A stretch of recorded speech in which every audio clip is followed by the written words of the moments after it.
கிறிஸ்துவுக்குள் பிரியமான அருமையான சபை தலைவர் அவர்களே, கமிட்டி அங்கத்தினர்களே, விசுவாசிகளே, பிள்ளைகளே, ஆசிரியர்களே, யாவருக்கும் இயேசு கிறிஸ்துவின் நாமத்திலே வாழ்த்துக்களை, நன்றியை தெரிவித்துக் கொள்கிறேன். தொடர்ச்சியாக உங்களோடு கூட வேத வசனங்களினாலே ஐக்கியம் உண்டாகும்படி கர்த்தர் எனக்கு பாராட்டின கிருபைகளுக்காக நன்றி செலுத்துகிறேன். தேவனோடு கூட உறவு வைத்து கொண்டது மாத்திரமல்ல, அவரோடு கூட ஐக்கியம் ரொம்ப முக்கியமானதாக இருக்கிறது. எப்படி ஒரு திருமணத்தில் கணவன் மனைவிக்கு உறவு ஆரம்பிக்கிறது, அது ரொம்ப சந்தோஷமா இருக்குது, ரொம்ப மகிழ்ச்சியானதா இருக்கு, ஈஸியா அது நடந்துடுது, எப்படியோ திருமணம் நடத்திடுவோம். ஆனா அதற்கப்புறம் அந்த திருமணம் சந்தோஷமாக அமைய வேண்டுமானால் ஐக்கியம் ரொம்ப முக்கியமாக இருக்கிறது. கணவன் மனைவிகளே ஐக்கியம், இந்த ஐக்கியம் எப்படி உண்டாகுதுன்னா அவர்கள் பேசுகிற நல்ல வார்த்தைகளின் மூலமாகத்தான் ஐக்கியம் உண்டாகுது. அப்போ இயேசு கிறிஸ்துவ கூட சபையில பவுல் சபையையும் சொல்லும் பொழுது, கிறிஸ்துவோடு கூட ஐக்கியத்தை சொல்லும் பொழுது கணவன் மனைவியோட ஐக்கியத்தை தான் அங்க பிரதானப்படுத்துகிறார். அதே போல நாமும் கிறிஸ்துவோடு கூட உறவுக்குள்ள வந்துட்டோம், ரட்சிக்கப்பட்டோம் அப்படின்னா கிறிஸ்து எனக்குள்ள வந்துட்டார், பிறந்திருக்கார். கிறிஸ்துவின் சாயல், அவரை போல மெய்யான உண்மையான நீதியிலும் அவரை போல பரிசுத்தத்திலும் தேவ சாயலாக சிருஷ்டிக்கப்பட்ட ஒரு புதிய மனுஷன் எனக்குள்ள வந்திருக்கிறார். தேவனுடைய குமாரன், தேவனுடைய பிள்ளைகளாகும்படி தேவன் நமக்கு அதிகாரம் கொடுத்து, அந்த தேவனுடைய குமார் இயேசு எப்படி பிதாவாகிய தேவனுடைய குமாரனாய் இருக்கிறதை போல நீங்களும் தேவனுடைய குமாரர்களாக குமாரத்திகளாக இருக்கும்படியாக தேவன் உங்களுக்குள்ளே கிறிஸ்துவை போன்ற சாயலில் இருக்கக்கூடிய ஒரு புதிய மனுஷனை உள்ளுக்குள்ள சிருஷ்டித்துட்டார். இப்ப உறவு டெவலப் ஆயிடுச்சு. நீ அடுத்து என்ன பண்ணணும்னா அவருக்கும் நமக்கும் ஐக்கியம் உருவாகும். அவர் உள்ள இருக்காருன்னே தெரிய மாட்டேங்குது இல்லையா? அது எப்படி அது வருதுன்னா ஐக்கியம். அதுதான் சொல்ல, திருவசனத்தினாலே தேவனுடைய வார்த்தையினாலே நீங்கள் கேட்கிறதுனாலே அதை திரும்ப தியானிக்கிறதுனாலதான் உங்க வாழ்க்கையில உள்ள இருக்கக்கூடிய கிறிஸ்துவுக்கும் உங்களுக்கும் உள்ள ஒரு ஃபெல்லோஷிப், ஒரு ஐக்கியம் உண்டாகும். அந்த ஐக்கியம் எப்படி குடும்பத்துல கணவன் மனைவிக்கு ஐக்கியம் உண்டாகுனா மிக நீண்ட நாட்களாக அவர்கள் மீண்டும் என்ன பண்ண வேண்டியிருக்கு, நல்ல வார்த்தைகளை தங்களுக்குள்ளாக பரிமாற வேண்டியதா இருக்கு. இந்த ஐக்கியம் எப்படி டிஸ்டர்ப் ஆகுது? கெட்ட வார்த்தைகளை பயன்படுத்தும் போது, கெட்ட வார்த்தைன்னா ஆவிக்குரியவங்க நீங்க ஆபாசமான வார்த்தையை பயன்படுத்த மாட்டீங்க. அவர்களை மனமடிவாக்குகிற, அதைரியப்படுத்துகிற, வேதனைப்படுத்துகிற வார்த்தைகளை நீங்கள் சொல்லும் பொழுது, கணவன் மனைவி பார்த்து சொல்லலாம், மனைவி கணவனை பார்த்து சொல்லும் பொழுது அவங்களுக்குள்ள இருக்கிற ஐக்கியம் பிளவுபடுகிறத பார்க்கும் இல்லையா? சந்தோஷம் குறைந்து போகிறது, சமாதானம் குறைந்து போகிறது. இதே போலதான் கிறிஸ்துவுக்கும் நமக்குள்ள ஐக்கியம், எங்களுடைய ஐக்கியம் கிறிஸ்துவோடு கூட இருக்கிறது என்று பவுல் சொல்கிறார். இந்த ஐக்கியத்தை டெவலப் பண்றதுக்கு வசனம் தேவை, ஆராதனை தேவை.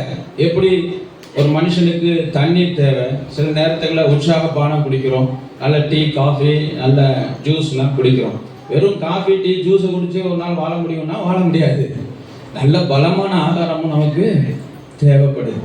வெறும் துதி ஆராதனை அபிஷேகம் பரிசுத்தாவில நிறைகிறோம், இது மட்டும் பத்தாது. பாருங்க, உங்க உள்ளான மனுஷன் நல்ல திடகாத்திரமா கிறிஸ்துவோட ஃபெல்லோஷிப் வைக்கணும்னா அவர் உங்களை அறியணும், நீங்க அவரை அறியணும். அப்படின்னா உங்களுக்கும் அவருக்கும் நல்ல வசனங்கள் தேவை, பலமான ஆகாரம் தேவை. நீதியின் வசனத்தில் நீங்கள் பயிற்சி பெற வேண்டியது அவசியமா இருக்கிறது. எனவே தான் தேவன் உங்களுக்கு, நீங்க குழந்தைகளாவே இருந்துடக்கூடாது, உங்களுக்குள்ள இருக்கு கிறிஸ்து. நீங்க நினைக்கிறீங்க கிறிஸ்து எங்கேயோ வானத்தில் இருக்க, மூன்றாம் வானத்தில், அவரை போல சாயல் உள்ள, அவரை போல தேவனை நேசிக்கக்கூடிய ஒரு மனுஷனை கர்த்தர் உங்களுக்குள்ள வச்சிருக்கிறார். அதை நீங்கள் அறிய விரும்பணும். அதை நீங்க ஆவியானவர் உங்களுக்கு பிரகாசிச்சு உங்களுக்குள்ள உங்களோடு கூட இருக்கிற கிறிஸ்துவை நீங்களும் நானும் இன்னும் பலமாய் புரிந்து கொள்ள வேண்டும். அதுக்கு என்ன வேணும்? ஐக்கியம் வேணும் இல்லையா? வசனம் வேணும். உள்ள புதிய மனிதனை சிருஷ்டிச்சுட்டாரு. ஆனா அந்த புதிய மனுஷன் தேவனுடைய வார்த்தைகளினாலே தேவனுடைய சத்தத்தை கேட்கிறவர்களாக, உங்களுடைய சத்தத்தை அவர் கவனிக்கிறவர்களாக வளர்ச்சி அடைய வேண்டியது மிக முக்கியமானதா இருக்கிறது. பாருங்க, அதுக்காக தான் தேவனுடைய குமாரனையே நமக்கு தந்திருக்கிறார். குமாரனுடைய ஆவி அப்படின்னு பவுல் சொல்றாரு. உங்களுள்ள நீ கிறிஸ்துவனா, கிறிஸ்துவின் ஆவி அவரை போல சுபாவம் உள்ள, அவரை போல விருப்பம் உள்ள, அவரை போல அதிகாரம் உள்ள, அவரை போல பிசாசுகளை துரத்துகிற, அவைகளை அவரை போல நோய்களை கீழ்ப்படுத்துகிற, அவரை போல இந்த உலகத்தை கீழ்ப்படுத்துகிற, சாத்தானை உங்கள் கால்களிலே மிதிக்கக்கூடிய ஒரு மனிதனை கர்த்தர் உங்களுக்குள் சிருஷ்டித்திருக்கிறார். Wonderful life. ஒவ்வொருவரும் அவரை போல மாறணும் இல்லையா? அதுக்குதான் அவருடைய அடிச்சுவடுகளை நான் அவரை போல மாறணும். அவரை போல பிசாசு உங்களை பார்த்து நடுங்க வேண்டும். எத்தனை பேர் அதை விரும்புறீங்க? அவரை போல சாயல் உள்ள, அதுக்குதான் குமாரனை தந்திருக்கார். பாருங்க, யோவான் 1ஆம் அதிகாரம், சரி 3ஆம் அதிகாரம் 16ஆம் வசனம். தேவன் தம்முடைய ஒரே பேரான குமாரனை விசுவாசிக்கிறவன் எவனோ அவன் கெட்டு போகாமல், ஆத்துமா கெட்டு போயிடக்கூடாது. ஆத்துமா கெட்டு போயிடக்கூடாது, பிரயோஜனம் இல்லாம பாதாளத்துக்கு போயிடக்கூடாது. நியாய தீர்ப்புக்கு அப்புறம் அது அவியாத அக்கினியிலே அழுகையும் பற்கடிப்பு வேதனையான இடத்துக்கு அந்த ஆத்துமா போகக்கூடாது. இந்த ஆத்துமா சந்தோஷமா இருக்கிறதுக்கு மனுஷன் எவ்வளவு பாடுபடுறான் பாருங்க, எவ்வளவு பிரயாசப்படுகிறான் இல்லையா? பழைய மனுஷனை வச்சு இந்த ஆத்துமாவை அவனால சந்தோஷமா வச்சிருக்க முடியாது. ஏன்னா இந்த ஆத்துமாவுக்கு மாம்சத்துடைய இச்சைகள், மனசும் மாமிசமும் விரும்பினபடி, அப்ப ஆத்துமாவும் மாம்சமும் ஒன்னோட பிணைஞ்சிருக்கு பாருங்க. இந்த மாம்சம் எதையெல்லாம் விரும்புதோ அதுக்கு மனசுக்கு திருப்தியா இருக்குது, ஆத்துமாவுக்கு திருப்தியா இருக்குது. அதான் மாம்சத்தின் கிரியைகள். மாம்சத்தின் கிரியைகள்ல ஆத்துமா திருப்தி ஆயிட்டு இருக்குது. அது என்ன ஆகுது? ஆனா அது பாவம் வளர்ந்து வளர்ந்து வளர்ந்து அந்த ஆத்துமா ஒரு வாலிப வயதை தாண்ட தாண்ட அது கெட்டு போயிருக்கு பாருங்க. கெட்டு போன பொருளை எங்க போடுவாங்க? தூக்கி குப்பை தொட்டில தான் போடுவாங்க. இந்த ஆத்துமா கெட்டு போச்சுன்னா இதை கொண்டு நரகத்துல தான் போடணும், வேற எங்கேயும் பரலோகத்துல கொண்டு வைக்க முடியாது இல்லையா? அப்ப இந்த ஆத்துமாவை சுத்திகரிக்கணும், கெட்டு போகாதபடி இந்த தேவ அன்பை அது ஒரு நாள் அனுபவிக்க வேண்டும் பரிபூர்ணமா. இன்னைக்கு அனுபவிச்சுட்டு இருக்கோம், நிச்சயமாக. நித்திய ஜீவன் என்னது? அது நித்திய ஜீவன் என்னன்னு நீங்க புரிஞ்சுக்கணும்னா அதுக்கு ஆப்போசிட்டான வார்த்தையை தெரிஞ்சுக்கிட்டீங்கன்னா அப்ப ஈஸியா புரிஞ்சுக்கணும். அடுத்த லைன் என்ன சொல்லுது? அடையும்படி அவரை தந்தருளி, கிறிஸ்துவை போன்ற ஒரு சாயலை உங்களுக்குள்ள தந்தா தான் அந்த ஆத்துமா, கெட்டு போன ஆத்துமாவை நீங்க சுத்திகரிக்க முடியும், பரிசுத்தமாக்க முடியும் இல்லையா? இவ்வளவாய் அன்பு கூர்ந்தார், உலகத்தை ஆக்கினைக்குள்ளாக தீர்க்கும்படி தேவன் தம்முடைய குமாரனை அனுப்பாமல் உலகம் அவரால் ரட்சிக்கப்படுவதற்காகவே அனுப்பினார். எப்படியாவது தேவ சாயலான ஒரு மனிதனை பெற்றுக்கொண்டு இந்த கெட்டு போய் இருக்கிற மனசை சுத்திகரிக்கணும், இந்த ஆத்துமாவை சுத்திகரிக்கணும், இந்த எண்ணங்களை சுத்திகரிக்கணும். அதுக்குதான் கர்த்தர் இந்த புதிய மனுஷனை நமக்கு கொடுக்கிறார். பாருங்க, அவரை விசுவாசிக்கிறவன் ஆக்கினைக்குள்ளாக தீர்க்கப்படான் இல்லையா? அவரை விசுவாசிக்கிறவன் ஆக்கினைக்குள்ளாக, அப்போ நித்திய ஜீவன்னா அவனுக்கு நித்தியமான கிருபை, இரக்கம், அன்பை பெற்றுக் கொள்கிறான். நித்திய ஆக்கினை தீர்ப்புனா பனிஷ்மெண்ட். எங்க போவான்? வேதனையான இடத்துல, அழுகையும் பற்கடிப்பு இருக்கக்கூடிய அங்கதான் போவான். அதான் பனிஷ்மெண்ட். அப்போ நம்முடைய ஆத்துமா கெட்டு போயிடக்கூடாது, பனிஷ்மெண்ட் அனுபவிக்க கூடாது. தேவன் அன்பா இருக்கக்கூடிய அந்த பரலோகத்துல போனோம், பரதீசுல போனோம், நித்தியமான பரலோகத்துல அன்பா இருக்கிற அந்த வாசஸ்தலத்துல போய் இந்த ஆவி ஆத்துமா அங்க போய் தங்கணும். அதுக்கு ஒரு புதிய சரீரத்தை ஒரு நாள் தேவன் கொடுக்க போகிறார். அப்படிப்பட்ட இடத்துக்கு போகணும்னா இந்த இயேசு கிறிஸ்துவை உள்ள ஏற்றுக்கொள்ளணும். அன்று உண்மை போல ஒரு சாயல் எனக்கு வேணும். இந்த பழைய மனுஷன் வச்சா நிச்சயமா இந்த ஆத்துமா கெட்டு போன ஆத்துமா இன்னும் கெட்டு போயிட்டே இருக்கும். கொஞ்சம் கொஞ்சமா கெட்டு போய் ஒருவேளை சின்ன வயசுல அது நல்லா இருக்கும். இந்த ஆத்மா மைண்ட்லாம் நல்லா இருக்கு பிள்ளைகளுக்கு. ஆனா வளர வளர வளர உள்ளான மனுஷன் வளர வளர நிறைய அறிவை பெற்றுக்கொள்ள மைண்ட் என்ன ஆகுது? கரப்ட் ஆகுது. ஆத்மா கெட்டு போகுது இல்லையா? ஆத்மா கெட்டு போகுது. இந்த கெட்டு போன ஆத்மாவை சுத்திகரிப்பதற்கு தான் பரிசுத்த ஆவியானவரை சேர்த்து நமக்குள்ள கொடுக்கிறார் இல்லையா? உள்ளான மனுஷன் எதுக்கு வர்றான்? இந்த ஆத்மா சுத்திகரிக்கப்பட வேண்டும். அது கொஞ்சம் டைம் ஆகுது இல்லையா? ஆத்மா சுத்திகரிக்கப்படுவதற்கு தான் இந்த சபை தேவன் வைத்திருக்கிறார். பரிசுத்தவான்கள் சீர் பொருந்தும் பொருட்டு இந்த ஐக்கியத்தை எதுக்கு தேவன் வச்சிருக்கிறாரு? இதன் மூலமாக பரிசுத்தவான்கள் சீர் பொருந்துகிறார்கள். அவருடைய எண்ணங்கள் சீர் பொருந்துகிறது. சபை பக்தி விருத்தி அடைகிறது. எபேசியர் 4ஆம் அதிகாரத்திலே பரிசுத்தவான்கள் சீர் பொருந்தும் பொருட்டு சுவிசேஷ ஊழியத்தின் வேலைக்காகவும் கிறிஸ்துவின் சரீரமானது சபையானது பக்தி விருத்தி அடைவதும் அவர் சிலரை அப்போஸ்தலர்களாகவும் சிலரை தீர்க்கதரிசிகளாகவும் சிலரை சுவிசேஷகர்களாகவும் சிலரை மேய்ப்பர்களாகவும் போதகர்களாகவும் ஏற்படுத்தினார். எனவே என்ன ரிசல்ட்? நாம் இனி குழந்தைகளாயிராமல், நான் பவுல் சொன்னார், குழந்தையா இருந்தேன், குழந்தைய போல சிந்திச்சேன், குழந்தைய போல யோசிச்சேன், குழந்தைய போல பேசினேன். என் பேச்சு அப்படிதான் இருந்துச்சு. இன்னும் நிறைய பேர் குழந்தைய போல பேசுறோம், குழந்தைய போல அடிக்கடி கோவப்படுறோம், குழந்தைய போல அப்பப்போ பயப்படுறோம். குழந்தைகளை போல கவலைப்பட்டு இருக்கீங்களா? ஆவியானவர் வசனங்களினால் அவங்களை பயிற்றுவிப்பாராக. அதுக்குதான் ஊழியக்காரர்கள் வச்சிருக்கிறார். உங்க ஆத்துமா மெருகேற்றப்படணும். இன்னும் குழந்தைய போல மனசு இருக்கக்கூடாது. புத்தருடைய மனசை போல வரணும். இன்னும் பிசாசை பார்த்து பயந்துட்டே இருக்கக்கூடாது இல்லையா? இன்னும் நோய்களை பார்த்து நீங்க பயந்துட்டே இருக்கக்கூடாது. இன்னும் பொருளாதார நெருக்கடியை பார்த்து பயப்படக்கூடாது. இயேசுவின் நாமத்தில் அவைகளை எதிர்த்து பேசணும் நீங்க இல்லையா? இன்னும் பயந்துகிட்டே இருக்கக்கூடாது. ஊழியக்காரர் நீங்க பேசுங்க, இந்த பிசாசை பார்த்து நீங்க பேசுங்க, இந்த பொருளாதார தடையை பார்த்து நீங்க பேசுங்க, இந்த நோயை பார்த்து நீங்க பேசுங்க. எவ்வளவு நாள் குழந்தையாவே இருக்கணும்னு விரும்புறீங்க? பிள்ளைகள் குழந்தையாவே இருக்கணும். சின்ன பிள்ளை மகா பார்த்தீங்கன்னா குழந்தை வளர்ந்துருச்சு, ஆனாலும் யாராவது பேச நீங்க சொல்லுங்க, என்னமா படிக்கிற நீங்க பேசுங்க, நீங்க பேசுங்க, எல்லாம் நம்ம தான் பேசணும். அதே மாதிரி தான் பிள்ளை விசுவாசி குழந்தைங்க நீங்க ஜாம் பண்ணுங்க, நீங்க ஜாம் பண்ணுங்க, பொருளாதார நெரு தலை நீங்க ஜாம் பண்ணுங்க, உடனே போன நீங்க ஜாம் பண்ணுங்க. இப்படியே குழந்தையாவே இருந்துட்டா எப்படி புதிய புதிய ஆத்துமாக்களை ஊழியக்காரங்க சந்திக்க முடியும்? நீங்களே குழந்தையாவே இருந்துட்டு இருக்க கூடாது. வளரணும். உங்களுக்குள்ள இருக்க கிறிஸ்துவ அறியணும். இப்ப குழந்தையா இருக்கும்போது எப்படி ஜெபம் பண்ணுவாங்க? ஆண்டவரே நீங்க சொல்லுங்க, ஆண்டவரே நீங்க ஒரு வார்த்தை சொல்லுங்க, ஆண்டவரே நீங்க ஒரு வார்த்தை பேசுங்க. அவர் பேசிட்டே இருக்கணும், இவங்க பேசாம இருப்பாங்க. இல்ல, உங்களுக்குள்ள இருக்கிற ஆண்டவர் பரிசுத்த ஆவியானவர் என்ன பேசணும் என்பதை உங்களுக்கு ஞாபகப்படுத்துவார். அதனால்தான் பவுல் சொல்றார், தீர்க்க தரிசன வரங்களை நாடுங்கள். நீங்களே பேச முடியும். நீங்களே வசனத்தை, ஆவியான வசனத்தை பயிற்சி பண்ணணும். வசனத்தை மனப்பாடம் பண்ணணும், வீட்டுல போய் சிந்திக்கணும், திரும்ப திரும்ப வாசிக்கணும். அப்ப உங்க மனசுல வசனம் இருக்கும்போது சமயத்திற்கு ஏற்ற வசனத்தை சொல்லுவதற்கு ஆவியானவர் அதை உங்களுக்கு நினைப்பூட்டுவார். அவ்வளவுதான்.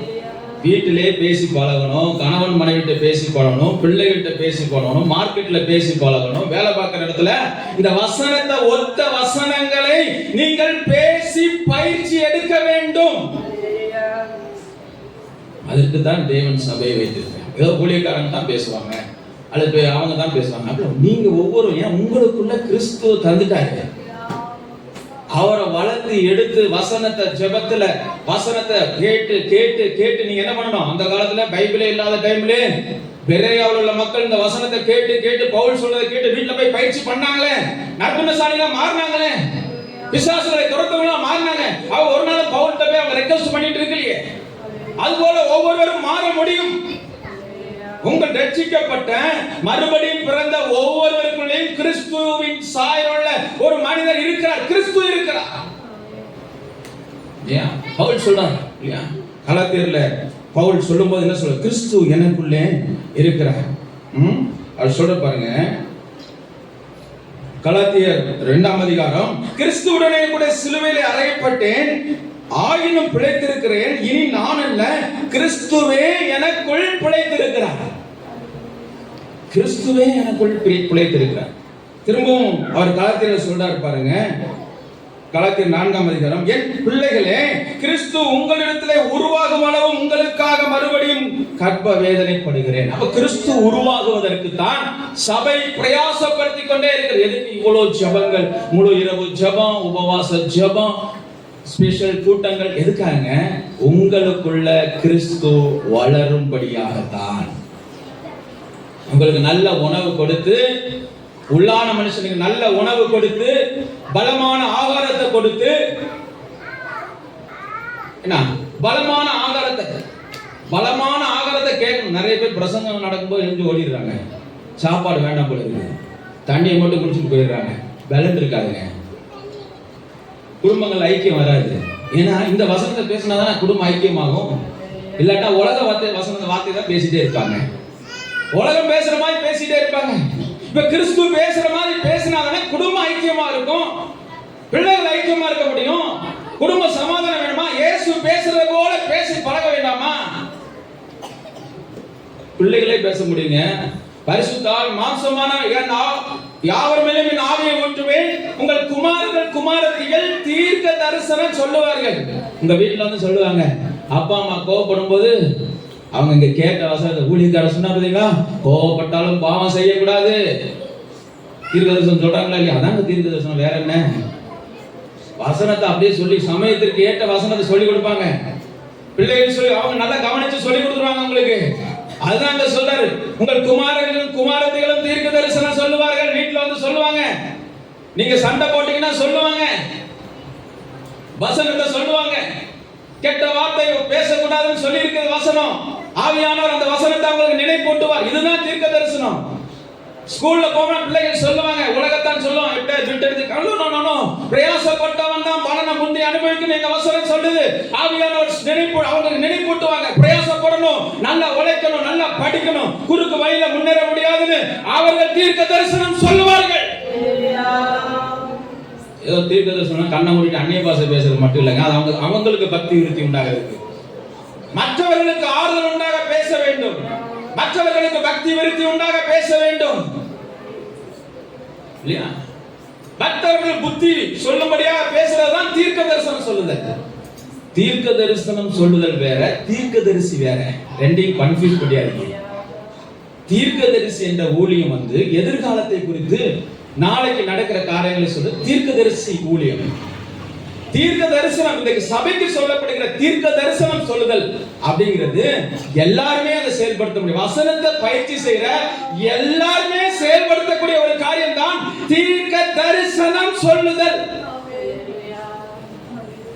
அவன் நாளைக்கு என்ன நடக்கும் சொல்ல மாட்டான், 5 வருஷம் கழிச்சு என்ன நடக்கும் அது தீர்க்க தரிசி சொல்றது. ரெண்டையும் நான் வேத ஆதாரத்துடன் உங்களுக்கு குறுகின நேரத்திலே விளக்கி காண்பிக்க போகிறேன். நீங்கள் எல்லாரும் தீர்க்க தரிசனம் சொல்ல வேண்டும் என்று விரும்புகிறேன். பவுல் சொல்றார், எல்லாரும் ஒருவராக. நான் முன்னாடி ஆவிக்குரிய திருச்சபையில நான் இருக்கும்போது சின்ன வயசுல நான் இதை கவனிச்சிருக்கிறேன். அந்த சகோதரிகள் அந்நிய பாஷை பேசிட்டு அதுக்கப்புறம் வசனங்களை சொல்ல ஆரம்பிக்கிறத நான் பார்ப்பேன். வசனங்களை சொல்லி சொல்லி சொல்லி அவங்க ஜெபம் பண்ணுவாங்க. தீர்க்க தரிசன வசனம், அவங்களுக்குள்ள இருந்த ஆவியான நினைப்பூட்டுகிற வசனங்களை சொல்லி சொல்லி சொல்லி அவர்கள் ஜெபிப்பார்கள். தீர்க்க தரிசனம் சொல்லுகிறவர்கள் அதை எல்லாரும் விரும்பணும். அதுக்கு என்ன பண்ணணும்? சும்மா விரும்பினா ஏதோ கண்ணை மூடிட்டு வந்துடும் நினைக்காதீங்க, மேஜிக் மாதிரி. வசனத்தை வீடுகளில் சென்று வாசிக்க வேண்டும், தியானிக்க வேண்டும். அப்பொழுது நீங்கள் என்ன பேசணுங்கிறது, உங்க கணவன் எந்த சூழ்நிலை வருவாரு, அவருக்கு என்ன வார்த்தை பேசணும், உங்க பிள்ளைகள் என்ன சூழ்நிலையில் இருக்கிறாங்க, அவர்களுக்கு என்ன வார்த்தை பேசணும்னு சொல்லி ஆவியானவர் பேச விரும்புகிற வார்த்தையை நீங்கள் பேச ஆரம்பிப்பீர்கள். அது அப்படியே உங்க வாழ்க்கையில சம்பவிக்கும். பிசாசு விரும்பினபடி பேசினா அது சம்பவிக்கும். எது வேணுமோ அது கேட்கணும். பிசாசு விரும்பினபடியே பேசியிருக்கிறார், உலகம் விரும்பினபடியே பேசியிருக்கிறார். வேத வசனத்தை பேச வேண்டும். ஆவியானவர் கற்றுக் கொடுக்கிற வசனங்களை நினைப்பு ஒன்னும் நினைப்புல பேசாம வாயை மூடிட்டு இருக்க வேண்டியதான். பதில் சொல்ல வேண்டாம், ஒன்னும் நினைப்பூட்டல, ஒன்னும் என் மைண்ட்ல ஒன்னும் வரல, பேசாம இருக்கிற வேண்டியதான். ஆவியானவரிடத்துல நீங்கள் இப்படி கற்றுக்கொள்ள வேண்டும். ஒவ்வொரு முறையும் நிதானித்து பேச கற்றுக் கொடுக்க வேண்டும். இயேசு குறித்து பரிசேயர் சொன்னாங்க, நீ நிதானித்து பேசுகிறவர் என்பதை நாங்கள் அறிந்திருக்கிறோம். ஒன்னும் அவசரப்பட்டு படவனா ஒன்னும் பேசிட மாட்டாங்க, லூஸ் டாக்கிங் விட்டுற மாட்டார் இயேசு. ஏன்னா ஒரு வார்த்தையும் பவர்ஃபுல்லானது. அவர் வாயிலிருந்து புறப்பட்ட ஒவ்வொரு வார்த்தையும் அப்படியே காரியத்தை செய்து முடிக்கக்கூடியது. அப்ப எந்த அளவுக்கு கேர்ஃபுல்லா பேசணும். பிசாசு தூண்டுகிற வசனத்தை பேசுறாங்க, ஆவியானவர் நினைப்பூட்டுகிற வசனங்களை பேசி பேசி பழக பழக உங்கள் குடும்பங்களிலே தேவ அன்பு பெருக்கெடுத்து ஓடுவதை பார்க்கிறீர்கள். உங்களுக்கும் தேவனுக்குள்ள ஒரு நெருங்கின ஐக்கியம் உருவாகிறது. தான் பயிற்சி எடுக்கணுங்க. இதுக்குதான் உங்களை கூட்டி எந்த காலேஜிலும் சொல்லி தர மாட்டாங்க, எந்த கல்லூரியிலும் சொல்ல மாட்டாங்க. அவன் பிசாசு பேசுறபடி நடிகை பேசுறது, சினிமால பேசுறது உங்களுக்கு கற்று தருவாங்க. அதை பேசுறீங்கன்னா உங்க குடும்பம் குட்டிச்சவராயிடும், திருமண வாழ்க்கை முறிந்து போய்விடும், பெற்றோர் பிள்ளையோட உறவு தகர்த்தெறியப்படும். ஆனால் இயேசு போதித்த வசனங்களை, ஆவியானவர் போதித்த வசனங்களை பேச பேச பேச பிதாவும் குமாரனும் பரிசுத்த ஆவியானவர் எப்படி ஒன்றாய் இருக்கிறார்களோ அவர்களைப் போல நீங்களும் ஒன்றாய் இருப்பீர்கள். ஒருவனும் உங்களை பிரிக்க முடியாது. எந்த கோல் சொல்றவன் பக்கத்து வீட்டுக்காரர் பிரிக்க முடியாது, மாமனார் பிரிக்க முடியாது, மருமகளை பிரிக்க முடியாது. ஏனென்றால் உங்களோடு கூட பேசிக் கொண்டிருக்கிறவர் பரிசுத்த ஆவியானவர். யாரு அவர் தான் இப்படி செஞ்சாரு, அவன் இப்படி கோல் போட்டுட்டான், அவன் இப்படி பேசிட்டான், ஒன்னும் பிரிக்க முடியாதுங்க. ஆனா இந்த தேவனுடைய வசனங்களை பேசி பழகாட்டா கோல் சொல்லுகிறவன் பிராண சிநேகிதனை பிரித்து விடுவான், ஈஸியா பிரிச்சுவான். கோல் சொல்றவன் என்னன்னா பிராண சிநேகிதனை பிரிச்சிருவான். எவ்வளவு கணவன் மனைவி அன்பாதீங்க, ஏதாவது ஒரு காரியத்தை முற்காலங்கள் நடந்த காரியங்களை கொண்டு வந்து விட்டு உங்க ரெண்டு பேருக்குள்ள கசப்புகளை பிரிவினைகளை கொண்டு வந்துடும். ஆனா பரிசுத்த ஆவியானவர் உங்களோடு கூட இருப்பாரானா, கிறிஸ்து உங்களுக்குள்ள இருப்பாரானா, ஒருவரும் உங்களை பிரிக்க முடியாது. தேவ அன்பை விட்டு ஒருவரும் பிரிக்க முடியாது, கிறிஸ்துவை விட்டு பிரிக்க முடியாது, குடும்பத்தை விட்டு பிரிக்க முடியாது, பிள்ளைகள் பெற்றோர் அன்பை ஒருவரும் பிரிக்க முடியாது. பவுல் அதான் சொல்றாரு, ஒருவனும் இந்த உலக தூதர்களானாலும் சரி, பொருளாதார ஏற்றத்தாழ்வுகளாக இருந்தாலும் சரி, ஒன்றுமே பிரிக்க முடியாது என்று நான் நிச்சயித்திருக்கிறேன். ஏன்னா அவர் இரவு பகலாக கிறிஸ்துவின் உபதேசங்களை அவர் பயிற்சி செய்ய ஆரம்பித்து விட்டார். உலகம் எனக்கு சிலுவையில் அறையப்பட்டிருக்கிறது, உலக வார்த்தைகளை அவர் பேசுவதை விரும்பவில்லை. கிறிஸ்துவின் வசனங்களை அவர் பேச ஆரம்பித்து விட்டார். அவர் தீர்க்கதரிசிகளை அவர் ஏற்படுத்தி இருக்கிறார். அவர் தீர்க்கதரிசிகள் இன்னைக்கு பாத்தீங்கன்னா ஆவிக்குரியவங்க நிறைய பேர் தீர்க்கதரிசிகளை போய் நம்பி ஓடுறாங்க. நாளைக்கு இந்த கல்யாணம் நடக்குமா, இந்த வேலை கிடைக்குமா, இந்த ஜாப் கிடைக்குமா, நாளைக்கு இந்த நோய் தீருமான்னு சொல்லி தீர்க்கதரிசிகளால் நடத்தப்படுகிற வாழ்க்கையில் இந்த புதிய உடன்படிக்கை ஆவியானவரால் நடத்தப்பட வேண்டும். தரிசித்து நடவாமல் விசுவாசித்து நடக்க வேண்டும். வசனங்களை கேட்டு கேட்டு உங்களுக்குள்ளே ஆவியானவர் கொண்டு வருகிற விசுவாசத்திலே நடக்கிற வாழ்க்கை தான் கிறிஸ்தவ வாழ்க்கை என்பதை மறந்து விடாதீர்கள். தீர்க்கதரிசிகளினால் நடத்தப்பட ஒருவேளை வஞ்சிக்கப்பட்டு போய்விடுவீர்கள். தீர்க்கதரிசி சொன்னாலும் ஆவியானவர் என்ன சொல்லுகிறார், வசனம் என்ன சொல்லுதுன்னு உட்கார்ந்து கவனிக்கணும். அதான் புதிய உடன்படிக்கை. பழைய உடன்படிக்கையில ஆவியானவர் அவங்களுக்கு உள்ள இல்ல பாருங்க, அவர் கூட ஆவியானவர் கூட இருந்தார், ஆனால் அவர்களுக்கு உள்ளே இல்லை.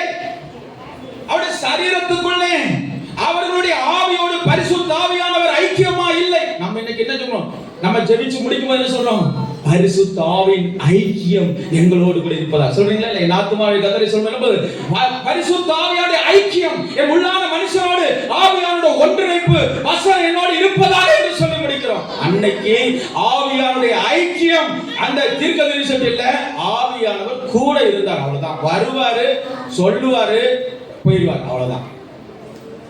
பழைய உடன்படிக்கையின் தீர்க்கதரிசி அற்புதங்களை செய்தாங்க. இயேசு கிறிஸ்து செய்தது போல எல்லா அற்புதங்களும் பழைய ஏற்பாட்டு தீர்க்கதரிசிகள் செஞ்சாங்க. ஆவியானவர் கூட இருக்கிறனால நீங்க எல்லா அற்புதங்களையும் செய்யலாம், பிசாசுகளை துரத்தலாம். சீசர்கள் செஞ்சாங்களா? செஞ்சாங்க. அவங்களுக்குள்ள இன்னும் ஆவியானவர் வரல. ஆவியானவர் எப்போ வந்தாரு? பெந்தேகோஸ்தே நாள்ல தான் வந்தாரு. அதற்கு முன்பதாகவே சீசர்கள் அற்புதங்களை செய்ய இயேசுவின் நாமத்தில் செஞ்சாங்க. ஒரு அற்புதத்தை செய்யறதுக்கு, ஒரு தீர்க்கதரிசியா மாறுறதுக்கு ஆவியானவர் கூட இருந்தா போதும். ஆனா தீர்க்க தரிசனம் சொல்ல வேண்டுமானால் ஆவியானவர் உங்களுக்குள், உங்கள் நினைவுகளுக்குள் செயல்பட்டுக் கொண்டிருக்க வேண்டும். அப்படி இருந்தார்னா ஒவ்வொரு நிமிடமும் கர்த்தர் உங்களை நடத்துவதை பார்ப்பீர்கள். புதிய ஒரு உடன்படிக்கை. கிறிஸ்து உங்களுக்குள்ள வந்துட்டாரு, ஆவியானவர் உங்களுக்குள்ள வந்துட்டாரு. எவன் ஒருவன் ஆவியினால் நடத்தப்படுகிறானோ அவன் தேவனுடைய புத்திரனா இருக்கிறான். இப்போ அவன் பெரியார் ஆயிட்டான். இப்போ கிறிஸ்து வளர்ந்துட்டாரு உள்ள. ஆவியினால், இயேசு ஆவியானவரால் நடத்தப்பட்டார். அப்போ இது ரொம்ப கன்ஃபியூஷனா இருக்கு எனக்கு. ரொம்ப நாள் எப்படி அப்படி அற்புதம் செஞ்சாங்க? விசுவாசிகளை துரத்தலாம். ஆமா, துரத்துனாங்க. எல்லாரும் துரத்துனாங்க. யூதாஸ் காரியத்தையும் துரத்துனாங்க. எல்லா வேலையும் செய்ய முடியும். ஆனால் அவனுக்குள் கிறிஸ்து உருவாகவில்லை. அதற்காக அவன் காத்திருக்கவில்லை. பெந்தேகோஸ்து நாள் வரைக்கும் காத்திருக்கல. அதுக்கு முன்பதாகவே தன் சரீரத்தை அவன் அழித்து விட்டான். ஆனால் பாருங்க, அவனோட பெரிய தப்புலாம் பேசிட்டாரு பேதுரு. என இயேசுவே தெரியாதுன்னு சொல்லிட்டார். சபிக்கவும் சத்தியம் பண்ணவும் தொடங்கினார். ஆனால் அந்த பேதுரு பெந்தேகோஸ்தே நாள் வரைக்கும் காத்திருந்தார். அவருக்குள் கிறிஸ்து உருவாகும்படியாக. ஆவியானவர் உள்ள வந்தா தானே கிறிஸ்துவை உள்ள உருவாக்க முடியும். அவருக்குள்ள கிறிஸ்து உருவான உடனே தைரியமாய் வசனத்தை பிரசங்கித்தார். அவருக்குள்ள கிறிஸ்து உருவான உடனே எந்த ராஜாக்களும் எந்த சிறைச்சாலைகளும் அவரை கட்டி போட முடியவில்லை. தைரியமாய் பிரசங்கித்தார். பயம் அவரை விட்டு போயிடுச்சு, கவலை அவரை விட்டு போயிடுச்சு. ஏன்னா ஆவியானவர் இப்பொழுது அவருக்குள்ள ஒரு புதிய சிருஷ்டிப்பு உருவாகிவிட்டது. மெய்யான நீதி. அதுக்கப்புறம் அவர் கிறிஸ்துவே எனக்கு தெரியாதுன்னு சொல்லவே இல்லை. கிறிஸ்துவ மறுதலிக்க சொல்லும் போது சொன்னாரு, என்னை கிறிஸ்துவை போல நேராக நின்று சிலுவையில் அறைய வேண்டாம், தலைகீழாக வச்சு அறையுங்கள் என்று தைரியமாக சொன்னாரு. எப்படி சொன்னார்? கிறிஸ்து அவருக்குள் உருவாகி இருந்தார், அவருக்குள் பரிசுத்த ஆவியானவர் இருந்தார். எனவே பரிசுத்த ஆவியானவர் வெளியே இருந்து கூட அற்புதங்களை, அடையாளங்களை காண்பிக்க முடியும். அதிலே நீங்கள் திருப்தி அடைந்து விடாதீர்கள். புதிய உடன்படிக்கை என்பது பரிசுத்த ஆவியானவர் உங்களுக்கு உள்ளே வந்து செய்கிற கிரியைகள். அவர்கள்தான் அந்நிய பாஷை பேசுகிறார்கள், தீர்க்க தரிசனம் சொல்லுகிறார்கள். இதை குறித்து நீங்கள் எபேசு கொரிந்து சபைக்கு அவர் சொல்வார், நீங்கள் எல்லாருமே நீங்க என்ன பண்ணலாம்? தீர்க்க தரிசனம் பேசலாம். பாருங்க, நீங்க வீட்டுல போய் நிறைய வாசிங்க. எனக்கு டைம் ரொம்ப கம்மியா இருக்கனால நான் லைட்டா அதை முகவரையா சொல்லிட்டு போறேன். 1 கொரிந்தியர் 14 நல்ல டீட்டெயிலா வாசிச்சீங்கன்னா அது 2 வார்த்தை வரும். தீர்க்க தரிசனம் சொல்லுதல். ப்ராஃபஸி. நீங்க எல்லாரும் ப்ராஃபஸியை விரும்புறோம், ப்ராஃபஸையும் விரும்புறது இல்லை. ஊழியக்காரங்களே அப்படிதான். ப்ராஃபஸி நாளை என்ன நடக்கிற சொல்றதுல ரொம்ப விருப்பம். Prophesying is very very important. உங்கள் வாழ்க்கையிலே கிறிஸ்துவின் கனிகள் உருவாக வேண்டுமானால், இயேசு கிறிஸ்துவை போல சுபாவங்கள் மாற வேண்டுமானால் உங்களுக்குள்ளே பரிசுத்த ஆவியானவர் செயல்பட வேண்டும். பாருங்க, எலிசா தீர்க்கதரிசியோட பரிசுத்த ஆவி செயல்பட்டாரு. பிரச்சனை வந்தது, ஆண்டவரே என்னை எடுத்து போடும், ஆண்டவரே என்னை எடுத்து போடும். மோசே கூட இருந்து பரிசுத்த ஆவியானவர் அற்புத அடையாளங்களை காமிச்சார். அவரை மாதிரி மிகப்பெரிய அற்புதங்களை பார்த்தவங்க யாரும் இல்ல. அவரே சொன்னாரு, பிரச்சனை பெருசான சொல்றாரு, ஆண்டவரே என்னை கொன்று போடும். அதெல்லாம் நான் என்ன புத்தகத்தில் இருக்குங்க, என்னை கொன்று போறேன்னு சொன்னாரு. மக்களுடைய பிரச்சனை, என்னை கொன்று போறேன், நானா இவங்களை பெற்றேன், இவங்க பாருங்க என்னால சுமக்க முடியல, என்னை கொன்று போறேன்னு சொல்றாரு. எந்த புதிய ஏற்பாட்டு அப்போஸ்தலர்கள் இப்படி பேசுனது பார்த்திருக்கீங்களா? Never impossible. தன்னைத்தானே அழிப்பதற்கு ஒரு மனுஷனும் இடம் கொடுக்க மாட்டான். ஏன்னா அவன் அந்த சரீர வாழ்க்கையில் இருந்து இயேசு கிறிஸ்துவையும் பரிசுத்த ஆவியானவரும் அற்புதமாக அவனுடைய ஆத்துமா மகிழ்ந்து கொண்டிருக்கிறது. அவன் ஆத்துமாவுக்கு இப்போ முன்னாடி பழைய மனுஷன் இருக்கும்போது இந்த மாம்சத்தின் கிரியைகள்னால ஆத்துமாவை திருப்திப்படுத்திட்டே இருந்தாங்க. இப்போ பரிசுத்த ஆவியானவராலும் கிறிஸ்துவின் வசனங்களினாலும் இந்த ஆத்துமா துள்ளி குதித்துக் கொண்டிருக்கிறது, மகிழ்ச்சியா இருக்கிறது. இந்த மகிழ்ச்சியை அவர்கள் அனுபவித்துக் கொண்டிருக்கிறவர்கள் ஒருபோதும் இந்த சரீர வாழ்க்கையை வெறுக்கவே மாட்டார்கள். இதை அழிச்சிடணும், செத்து போயிடணும் பேசவே மாட்டாங்க. நான் செத்து போகணும் நீங்க பேசுறீங்கன்னா நீங்க இன்னும் கிறிஸ்துவ ரட்சிக்கப்பட்டும் சிலர் பேசிடுவாங்க. கிறிஸ்துவுக்குள்ள குழந்தையா இருக்கிறீங்க, இன்னும் கிறிஸ்துவ நீங்க சரியா என்ஜாய் பண்ணல. கிறிஸ்துவையும் பரிசுத்தாவையும் என்ஜாய் பண்ணினா you never say one time in your life நான் மரித்து போக வேண்டும் என்று சொல்லி ஒரு செகண்ட் கூட நீங்க நினைக்க மாட்டீங்க. ஏன்னா you are enjoying inside. உங்கள் ஆத்துமா அவ்வளவாக உள்ளுக்குள்ளே பரிசுத்த ஆவியானவர் மூலமாகவும் இந்த கிறிஸ்துவின் வசனங்கள் மூலமாய் துள்ளி குதித்துக் கொண்டிருக்கும். பரலோகத்தை இந்த பூமியிலே அனுபவித்துக் கொண்டிருக்கும். ஏன் இந்த சரீரத்தை வெளியே போகணும்? never want. எவ்வளவு பாடுகள் வரலாங்க, எவ்வளவு உபத்திரவம் நீங்க ஒரு நாளும் சொல்ல மாட்டீங்க. ஏன்னா உங்களோடு கூட இருக்கிற பரிசுத்த ஆவியானவர் அந்த அளவுக்கு சந்தோஷத்தை உங்க ஆத்மாவுக்கு கொடுத்துட்டே இருப்பார். வெளியில போய் நீங்க சந்தோஷத்தை இந்த ஆத்மா கொடுக்கணும்னா ஐயோ இதுக்கு ரொம்ப செலவு பண்ணணும். செலவு பார்த்தீங்கன்னா மணிக்கணக்கில் தலையை பின்னிட்டு இருப்பாங்க, மணிக்கணக்கில் கண்ணாடி முன்னாடி பார்ப்பாங்க. இந்த ஆத்மா எப்படியாவது திருப்திப்படுத்துறது இல்லையா? எத்தனையோ 100 சாரி இருந்தா கூட கூடாது, 101வது சாரியை வாங்கி போட்டாதான் அவங்க ஆத்மாவுக்கு கொஞ்சம் திருப்தியாகும். இந்த ஆத்மா திருப்திப்படுத்துற இந்த உலகத்துல மனுஷன் 300 சாரி இருக்கட்டுங்க, இந்த பக்கத்துல ஒரு புது ஃபங்க்ஷன் வந்துச்சா 301வது ஒரு சாரியை வாங்கி போட்டா தான் அந்த ஆத்மாவை கொஞ்சம் திருப்திப்படுத்த முடியும். பரிசுத்த ஆவி உங்கள்கிட்ட இருந்ததுன்னா 2 சாரி இருந்தாவே நீங்க திருப்தியா இருப்பீங்க. உங்க ஆத்மா அதை பத்தி கவலையே பண்ண மாட்டீங்க. உணவுக்காகவும் உடைக்காகவும் ஒரு நாள் நீங்க ஃபீல் பண்ணவே மாட்டீங்க.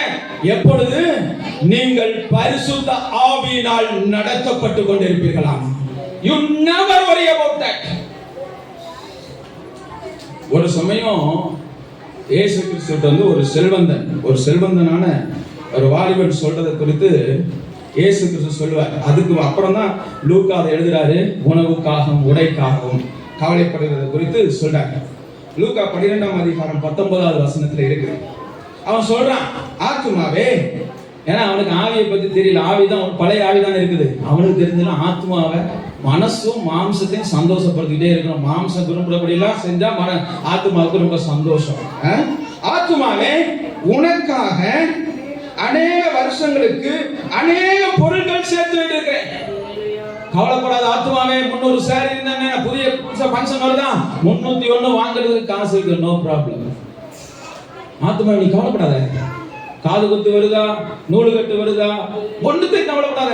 பைசா இருக்குது, அக்கௌண்ட்ல இல்லாட்டாலும் இஎம்ஐ போட்டாலும் வாங்கிடுவோம். Don't worry about. அப்படியே ஆத்மாவை திருப்திப்படுத்துது. அதே மாதிரி பண்ணி சொல்றான். என்ன சொல்றான்? அநேக நீ இளைப்பாரி புசித்து பூரிப்பாயிரு என்று என் ஆத்துமாவோடு சொல்லுவேன் என்று சிந்திக்கிறான். மெடிடேட் பண்ணிட்டே இருக்கிறான். ஆத்துமாட்ட சொல்லுவேன், பாரு எவ்வளவு களஞ்சியம் பெருசா இருக்கு. அடுத்த வருஷம் மழை பெஞ்சா என்ன, பெய்யாட்டி என்ன, உனக்கு அநேக வருஷங்களுக்கு நான் ஸ்டாக் ரெடியா வச்சிருக்கிறேன். You don't worry. நீ பண ஆசை உள்ளவங்களாம் அப்படித்தானே. You don't worry. எல்லாம் ஆத்துமாவை திருப்திப்படுத்தி பார்க்கறாங்க. ஏசு என்ன சொல், தேவன் அவனை நோக்கி, மதிக்கேடனே, உன் ஆத்மா உன்னிடத்திலிருந்து இந்த ராத்திரியில் எடுத்துக் கொள்ளப்படும். உன் சரீரத்தை விட்டு இது வெளியே எடுக்கப்படும். அப்ப நீ சேகரித்ததுதான் யாருடையதாகும்? இந்த ஆத்மா எங்க போகும்? இப்படி இந்த உலகத்தையே கொடுத்து இந்த உலக சிநேகமே இந்த ஆத்மாவுக்கு திருப்திப்படுத்தி இருந்தா இது எங்க? நிச்சயமா பாதாளத்துக்கு தான் போகும். எங்க? பாதாளத்துல போய் ரொம்ப சந்தோஷமா இருக்கலாம், வேதனையான இடத்துக்கு போகும். இவன் சொல்லிட்டு இருப்பான், 10 வருஷம் ஆனாலும் பரவாயில்ல, ஆத்மாவே உனக்கு எல்லாம் இருக்கு. தகாரண ஆத்மா வெளியே போச்சுன்னா அடுத்த செகண்ட் அது வேதனையான இடத்துக்கு போகும். அதுதான் இங்க சொல்றாரு. அதனால இந்த ஆத்மாவை இந்த உலக பொருள்களினால, இந்த மாம்சத்தின் இச்சைகளினால நீங்க திருப்திப்படுத்தி கொண்டே இருந்தீங்கன்னா அது ஒரு நாள் நிலைத்திருக்காதுங்க. நிலையான சந்தோஷம், நிலையான அன்பு, அது பரிசுத்த ஆவியினால் உண்டாகிற அன்பு. இந்த பரிசுத்த ஆவியினாலும் இந்த வேத வசனங்களினாலும் உங்கள் ஆத்துமாவை நீங்கள் திருப்திப்படுத்திக் கொண்டே இருப்பீர்களானால் அது ஒரு காலம் ஒழிந்து போகாது. இந்த சரீரத்தை விட்டு அந்த ஆத்மா போனாலும் நித்தியமான ஒரு இடத்திலே சந்தோஷமாக, அது மகிழ்ச்சியாக, அன்பு நிறைந்த ஒரு இடத்துக்கு அது போயிடும். இந்த வெளிச்சம் உங்களுக்கு தெரிஞ்சுன்னா, இந்த சரீரத்தில் ஐயோ எனக்கு ஒரு பவுன் இல்லையே, அரை பவுன் இல்லையே, கல்யாண வீட்டுக்கு போனோம் ஐயோ அவன் 100 பவுன் வச்சு, உண்மையிலங்க இதெல்லாம் எனக்கு மாம்சம் சிலுவையில் அரைஞ்சிருச்சு. இது அரையும். கிறிஸ்துவனுடையவர்கள் மாம்சத்தையும் அதன் ஆசை இச்சைகளையும் சிலுவையில அரைந்திருக்கிறார்கள். அது இன்னும் மாம்சம் உங்களை சொல்லிட்டு உங்க ஆத்மாவை பார்த்து பேசிட்டு இருந்ததுன்னா உடனே சொல்லுங்க, இயேசுவின் நாமத்திலே இந்த மாம்சத்துடைய ஆசை இச்சைகள் சிலுவையில் அறையப்படுவதாக. அது சொல்ல மாட்டீங்களே? எத்தனை பேர் சொல்ல விரும்புறீங்க? நீங்க சொல்ல சொல்ல சொல்ல அந்த உலக கவலை உங்களை விட்டு போறதை நீங்க பாப்பீங்க. கிறிஸ்துவ ரட்சிக்கப்பட்டோன்னு சொல்றீங்க, ஆனா ஏன் இன்னும் கவலை, உலக கவலை? உலகத்துல அது இல்லையே, இது இல்லையே, அப்படி இல்லையே, இப்படி இல்லையே, என்ன கவலைங்க? கொஞ்சம் கொஞ்சமா அதற்காக சுவம் பண்ணுங்க. கிறிஸ்துவனுடையவர்கள் மாம்சத்தையும் அதன் ஆசையும் இந்த சிலுவையில அறைய பரிசுத்த ஆவியானவருடைய கிரியை, அன்பு, சந்தோஷம், சமாதானம், சாந்தம், இச்சை அடக்கம் இவைகள்லாம் உங்கள்கிட்ட டெவலப் ஆகிறத பாருங்க. ஏன் இன்னும் அது வளர மாட்டீங்கன்னா, இன்னும் சிலுவையில் அறைய விருப்பம் இல்லை. அது இருந்துட்டு போதும். அதனால என் ஆத்மாவுக்கு ரொம்ப குசியா இருக்குது இல்ல. ஒரு கல்யாண வீடு வந்துச்சுன்னா எனக்கு ரொம்ப குசி ஆயிரும். புது சட்டை கிடைக்கும், புது அது கிடைக்கும், துணி கிடைக்கும், எனக்கு கடை வாங்கியாது என்னத்தையாவது மினிக்கிட்டு போயிடலாம்னு சொல்லி அதுலதான் சிந்தனை இருக்குது. ரட்சிக்கப்பட்டதுக்கு அப்புறம் நிறைய பேருக்கு இருக்குங்க, ஐயோ அவங்க படுற பாடு, ஒரு கல்யாணம் வந்துச்சுன்னா எத்தனை லட்சம் கடன் வாங்கி அலங்கரிக்கிறது பார்த்தா ஐயா பாவம், இந்த ஆத்மா என்னதான் பாடப்படுதோ. அருமையான தேவனுடைய ஒண்ணு சிந்திச்சு கொள்ளுங்க, இந்த சரீரம் ஒரு நாள் அழிந்து போகக்கூடியது. இந்த சரீரத்துக்காக நீங்கள் செயல் வைத்திருக்கிற எல்லா பொருட்களும் ஒண்ணு கூட உங்களுக்கு தரமாட்டானுவ. நீங்க 100 பவுன் வச்சிருந்தீங்கனாலும் கழுத்துல 5 பவுன் பண்ணி எல்லாத்தையும் ஒரு வீட்டுல உள்ள வைப்பாங்க. பாத்துக்கோங்க, ஒண்ணும் தரமாட்டாங்க. அதான் இயேசு சொன்னாரு, இந்த பூமியில நீங்க சேர்த்து வச்சிருக்கிறது இந்த ஆத்மாவை திருப்திப்படுத்துறதுக்காக நீங்க சேர்த்து வைக்கிறதெல்லாம் கள்ளனும் கொள்ளைக்காரனும் திருடிட்டு போக ஒரு நாள். உயிரோடு இருக்க வரைக்கும் திருட மாட்டாங்க. கொஞ்சம் வயசாகி பார்க்கட்டும், உங்க சொந்தக்காரங்க உங்க பிள்ளைகளே தூக்கிட்டு வரணும் எல்லாத்தையும். எத்தனை பிள்ளைகள் தங்க அப்பா அம்மாவை சொத்துக்களோட குடிக்கிட்டு தெருவை விட்டுட்டு இருக்காங்க தெரியுமா உங்களுக்கு? திருட வேற எங்க இருந்து வரமாட்டான், உங்க வீட்டுக்குள்ள உங்க சகோதரர்களே உங்க பிள்ளைகளே உங்களை திருடற மாறிடுவாங்க. நீங்க நினைப்பீங்க, ஐயோ இந்த ஆத்மாவுக்காக நான் அதை சேர்த்து வச்சேன், எல்லாம் ஒரு நாள் ஒரு வீட்டு விட்டுருவாங்க. ஏசாயா சொன்னாரு, அழியாத அலங்கரிப்பாகிய சாந்தமும் அமைதியுள்ள ஆவியாகிய இருதயத்திலே மறைந்திருக்கிற குணம், அதுதான் தேவனுடைய பார்வையிலே விலையேறப்பட்டது. அதை சேகரியுங்கள்.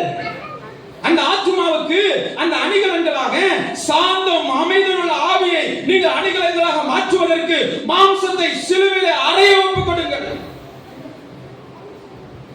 இந்த அணிகலன்கள் அழியாது, உங்களோட வருங்க. உங்க ஆத்மா உங்களோட வருதுன்னா நீங்க அதுக்காக சேகரிச்சு வச்சிருக்கிற இந்த சாந்தம், அன்பு, இது உங்களோட கூட பரலோகத்துல வரும். ஆனா இந்த உலகத்துல நீங்க விழுந்து விழுந்து பிரயாசப்பட்டு சேகரிச்சு வச்சிருக்கிற சொத்துக்கள் எது உங்களோட வராது, பண்ணோட மண்ணாக அது போய்விடும். இதை குறித்து நிறைய வெளிப்பாடுகள் இருக்கிறது, வசனங்கள் இருக்கிறது. சமயம் இல்லாதபடி நான் அடுத்த தடவை உங்களுக்கு கன்னியூ பண்ணுவேன். தீர்க்க தரிசனத்தை சொல்றதுக்குள்ள காரியத்தை ஆவியானவர் இந்த டெவலப் பண்ண சொல்லிட்டாரு. அதையும் அடுத்த நாள் உங்களுக்கு கரெக்டா தீர்க்க தரிசனம் என்ன, தீர்க்க தரிசனம் சொல்லுதல்னா என்ன. புதிய உடன்படிக்கை தீர்க்க தரிசிகள் இருந்தார்களா? இருந்தார்கள். தீர்க்க தரிசனம் சொன்னவர் இருந்தாங்க. அவங்களை பத்தி எல்லாம் புதிய உடன்படிக்கையிலே நான் உங்களுக்கு தெளிவாக புரிய வைக்க விரும்புகிறேன். இன்றைக்கு உங்கள் ஆத்துமாவை குறித்து எச்சரிக்கையாயிருங்கள் என்பதை மட்டும் உங்களுக்கு சொல்லி நான் முடிக்க விரும்புகிறேன். நீங்க இந்த ஆத்மாவை இந்த உலக பொருள்களாக திருப்திப்படுத்திட்டே இருந்தீங்கன்னா பாவம், அந்த ஆத்மா பரலோக ராஜ்யத்துல போகும்போது நீங்களும் கண்ணீர் வடித்துக் கொண்டே இருப்பீர்கள். வெளிப்படுத்தின விஷயத்துல 2 இடத்துல வேதம் சொல்லுகிறது, தேவன் தாமே அவர்கள் கண்ணீரை துடைப்பார். ஏங்க பரலோகத்துல போயும் அவங்க அழுதுட்டு இருக்காங்க, ஐயோ இந்த சரீரத்துல வாழும்போது இந்த ஆத்மாவுக்காக நான் பொக்கிஷங்களை பரலோகத்திலே சேர்க்கவில்லையே என்று சொல்லி அவர்கள் கண்ணீர் வடிப்பார்கள்.